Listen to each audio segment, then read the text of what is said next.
So after beating the West Cork holders in the semi-finals after a dramatic conclusion to the game, Argideen Rangers are in the West Cork Junior A Football Championship final for the first time since 1994 and aim to win it for the first time since 1994. And joining me on the podcast here is Denis O'Leary, selector of the team and also chairman of the Argideen Rangers GA club. So first of all, Denis, how are the lads before the game? Like, it's a big game for a lot of these players. Huge game, Matthew, yeah. As you know, they're relaxed, I suppose. Probably in a position we didn't think we would be in at the start of the year, that's for sure.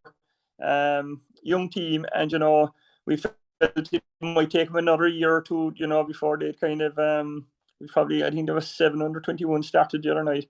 So we just felt it might have taken them another year just to get used to the physicality of the junior football. But look, we are where we are, and we're delighted, obviously.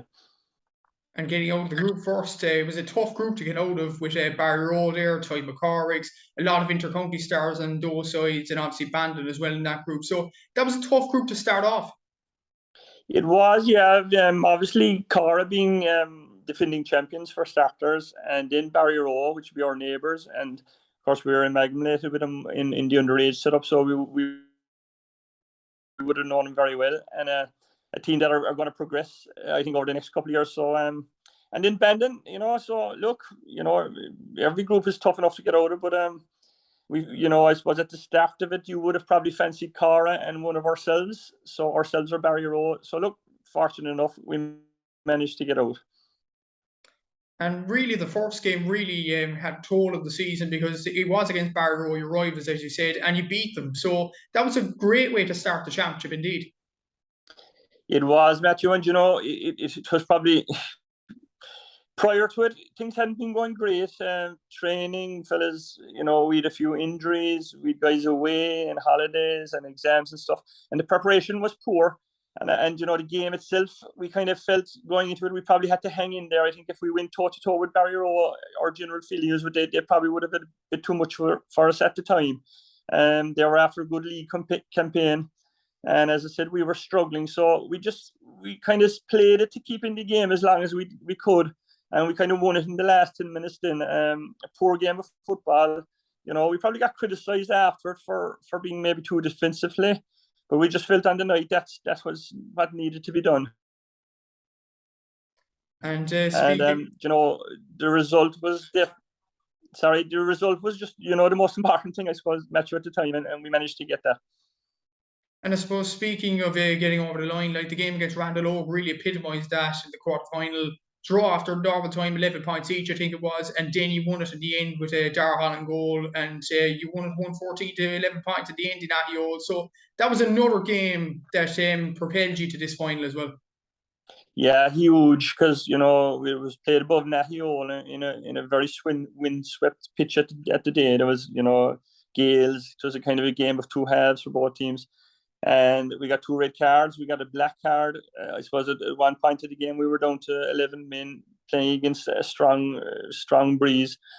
And the lads, again, they dug in. They had to dig in. And we managed to get to the full time of that game level. And we were back to the full complement again for extra time. And we managed to pull away. But, Randall's, all credit to them. They're after a great run through their own campaign there with the last probably 2 years. So it was a great test and a great I think it brought us on a lot, and I think the lads got a lot of confidence from it.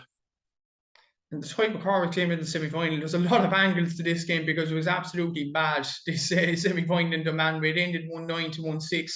And where do I start? Like, first of all, Luke McCarthy, a young goalkeeper, saved a penalty from a former Cork senior and Donal O'Driscoll, a fella that's doing so well for Carbery at the moment. So I'm just curious, though, did Luke practice saving penalties beforehand or not? We did a small bit, of the panel we have. Luke is the only guy that doesn't play, isn't involved in the hurling. So he was getting a few private sessions. In fairness to Paddy Cassan, took him once or twice by himself and practicing kickouts, general just goalkeeping drills. And at the end of the session, I was there myself. He practiced penalties on him. A young guy did his leaving cert this year, was drafted in because our keeper the last 2 or 3 years went to Australia for 12 months. So, you know, a huge moment from coming to a junior team, and obviously in goal, it's you know, one error in goal is highlighted very much, whereas out the field it isn't. So, but you know, I had the young myself underage, and I always found him a very capable goalkeeper and very calm, and you know, I think he has the personality that you want for being in goal. But magnificent night for him personally and for the team. He left in a goal that he would have been disappointed with. I think, you know, Rich kind of hit it early in that game, and then, you know, last kick of the game to keep us in it. You know, it's just fantastic save. And throughout the game as well, your players showed great grit, and indeed, Dar Holland got that goal. There was a few brilliant performances all over the field. Like, you were behind in the second half at one stage against Type McCorriggs, and for the players to battle back, even when Type McCorriggs took the lead, West Cork champions taking the lead, and the players fought back in fairness to them, and it's mostly a young team as well, so that will give them a Trojan of confidence. Oh, huge. And I think the biggest factor was, and actually, was that, you know, we played hurling 3 days earlier, so the whole week prior to that was hurling. Obviously, we were in a quarter final of the intermediate championship, so we did very little football. We did, you know, the Sunday evening before it, 20 minutes with a ball in our hands, and you know, preparing for a team like Cara. So turned the second half there, and Cara got to run on us a small bit, and you know, I just felt in maybe our legs after the game a couple of days earlier, you know, might become a factor. But credit to them again, they dug in there, they weathered the storm. We went up the field, we got the goal, and I think we were well worthy of the win. I think over the whole game, I think we were the better team. We controlled the game. And I don't think even Cara, I think even the diehard Cara supporter would say, you know, the best team won on the night. And it was great credit to the lads, as you said there. They're a young team. And, you know, they're learning as they're going along this year. And, you know, that was another huge stepping stone, obviously. You talk about the young team, like, I correct me if I'm wrong, no, but I'd say most of the team weren't even born the last time Argideen won in 1994. Is that correct?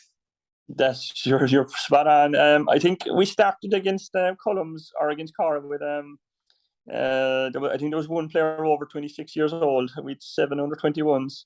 We have 2 more very promising under 21s that are out injured at the moment. Jack Lawton, that, you know, won an All Ireland for Cork under 17s. So, you know, we've youth on our side, but our numbers are very tight. You know, we're still picking from a panel of probably 20 players. But to be fair to them, you know, we've quality there. And yeah, it's huge for them, actually. You know, as you said, they're 94 since we last won it, so they weren't. And I think we've maybe got to a semi-final once or twice in the time spell between, but never really got anywhere near this stage of the competition. So it is a huge boost, yeah, huge boost. Another aspect you talked about was playing dual. Like, he played Russell Rovers 3 days earlier, as you mentioned, in the hurling. You went far to that competition in Premier Junior as well. And Paul Holland, the hurling manager, was mentioned to me a few weeks ago that I think only just over 20 players actually signed up at the start of the year. And for a dual club, that must have been tough. But for both sides to go further on into the competition, that's a credit to Argideen Rangers, really. It is, yeah. And, you know, Paul was in the hurling management and the trainer this year. And, of course, we worked very closely together. And, you know, even in that game against Russell Rovers, Paul probably, you know, rested 1 or 2 players that he felt, you know, were coming back from injuries, and he probably needed them for the hurling. But, you know, with the football in mind, so, you know, at the end of the day, we were working as a club together. But our panel was very tight, and I think we just picked up 2 or 3 injuries to key players. And to be fair, they were probably being pushed back and probably played through injuries. We lost 2 guys to immigration. And so, you know, we were down to our bare bones, and I think we played, was it 8 or 9 championship matches in 11 weeks. And, you know, regardless of what kind of panel, that takes its toll. And but look, we're after coming out the other end. We have a week or so, we 10 days there now since to kind of dust ourselves down, prepare ourselves, rest the players up. Some players needed a small bit of rest. There's a couple of them haven't trained with the last couple of days. So, but look, we're in the final. We're there in merit, and you know, we give it the best shot we have now. You mentioned a coach in the backroom team, a certain coach called Paddy Kassan, an All-Ireland champion from 2010. So I'm just curious, how did he come on board for Argideen Rangers? Like, yeah, he's some coach to have. He is, to be fair to him, and I suppose he originally came down to us maybe it could have been 6 or 7 years ago. I'd say it was his connection with Paul Hallen. Both of them played for Clyde.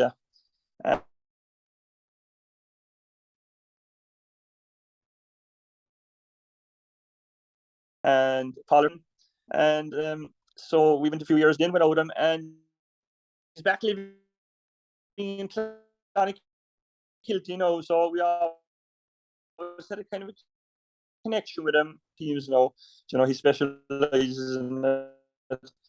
But I suppose, look, we had a connection with him. I've known Paddy with the Bones 10 years. And, it's a pleasure to be working back with him again and to have someone of his capabilities and his knowledge. And even for this week now, coming into the West Cork final, to have a guy there with the experience of playing for Cork, has won in All Ireland, has his, that's huge for our young fellas, I suppose, to get him in the right frame of mind and, not to get carried away with the whole, there's a lot of things going on outside the club now, and fellas see flags up and this and that, and which is great. But, at the same time, the players have to kind of just focus on the job that's on ahead now, and that's taking on our field next Sunday. And the rewards, obviously, are huge. And winning an All Ireland as he did, Paddy Cassan, and I think he won an All Star. Correct me if I'm wrong. No, I think he did around 2010 as well, or even before or after that. But for the young players, particularly in that team, to look up to a guy like that in the coaching staff, that will bring the players on so much in the next few years, even if you don't win on Sunday. Oh, huge. And I think the fruits, it's like anything. People said that these things happen overnight, and they don't. Paddy's been working on systems, and he's detailed to, especially defensively. And I think the fact that he was probably a defensive player himself is huge. I suppose the first thing he's trying to instill was to be hard to beat. To be a good, solid side, you take the field and you're hard to beat for starters. And we're trying to progress that into, transform it into being, trying to the attacking side of the game. But his attention to detail is huge. Kickouts, where a player should be, and all the things that a top player like himself probably picked up during the years, and now is passing it on to a coaching side of things. And as you said there, to young players coming through, that's invaluable, And look, if it doesn't work out for us Sunday, we'll dust ourselves down. And as you said, the players are young, and we'll go again. But hopefully, look, we'll see how Sunday goes for us. And you talked about the big rewards about this game, and the winner of this competition goes up to the Premier Junior Football Championship, no matter what happens for the county series in 2023. So does that add an extra incentive to win this game as well? It's a huge prize on offer. Well, it is. I suppose we up to the car again is the last thing on our minds. But look, it's obviously out there now, and like for ourselves or James's. It's it's an added bonus. There's no question about that. But I think when you don't win in West Cork for since 1994, the West Cork is what we're that's just the focus of the team, and to try to get that. The fact that this is coming with it this year obviously is a huge bonus. But I think it was the farthest thing from our minds, to be honest, all the year. Of course, you always want to get as far as in the competition that you enter, and that was to win the West Cork, and that's where we are. And a quick word on the manager as well, Dan Connolly. He's done the brilliant job as well, not just yourself or Paddy as well there. So there's a very good background team in Argideen Rangers at the moment. There is Dan. Dan is one of our own. He was an outstanding player himself. I think anything the club has won in recent history there, and the Hurley and stuff, Dan was a huge part of it. And he's a great speaker. He's very popular. He's a character in his own right. If you spoke to Dan, he's very easy to get on with. He's likable. So and look, as he'd be laughing away and saying, "Look, sure, I don't know what I'm doing, but there's a lot more to Dan than people think." And behind the scenes, he's fantastic. And as I said, the players have respect for him, had a huge respect for him, and I think you need that. And I think a lot of those young players looked up to Dan when he was playing, and now he's kind of, you know, helping them out. So look, it's working, and while it's working, you know, Dan has a job. So. And really a final question here, because the Argideen Rangers fans are passionate out. And if they were to win the West Cork title for the first time since 1994, there'd be huge excitement around the village, really. Huge, you know. I suppose, look, for any club, in a lot of clubs in West Cork and James that are similar to ourselves, they had fantastic success, and I followed them.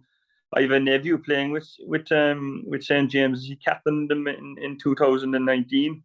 So, you know, I'd be very familiar with the club and their players and everything, and huge admiration from a small club similar to ourselves.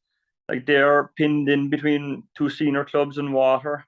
So, you know, their base is small, and what they've done is fantastic. And we're similar below. You know, we're sharing a parish with Ballinascarty, and we've Barry Road the other side of us. So our pick is small. So, you know, success doesn't come too often.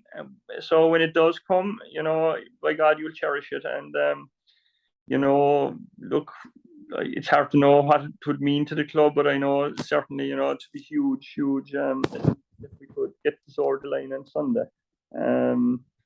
And you know, success breeds down through into the underage and for guys coming on. So look, you know, we'll see how we are. We'll give our best shot Sunday, and you know, that's all you can ask the players to do. And if it's good enough, fantastic. And if it isn't, you know, they can come back to the village proud, win, lose or draw. And you know, if they you know, and I no doubt they will, once they give it their all for Argideen Rangers and themselves and their own families. You know, look, the results will see after itself then. And but like, you know, look, they've been fantastic so far this year. They've one step now to, you know, the glory of the whole year. But you know, we'll see how it goes. And you know, hopefully we can do it. Yeah, definitely. And the Argideen Rangers fans will be passionate out once they win the West Cork. If they win the West Cork, it's a very good game to look forward to. St. James against Argideen Rangers on Sunday in Athyole.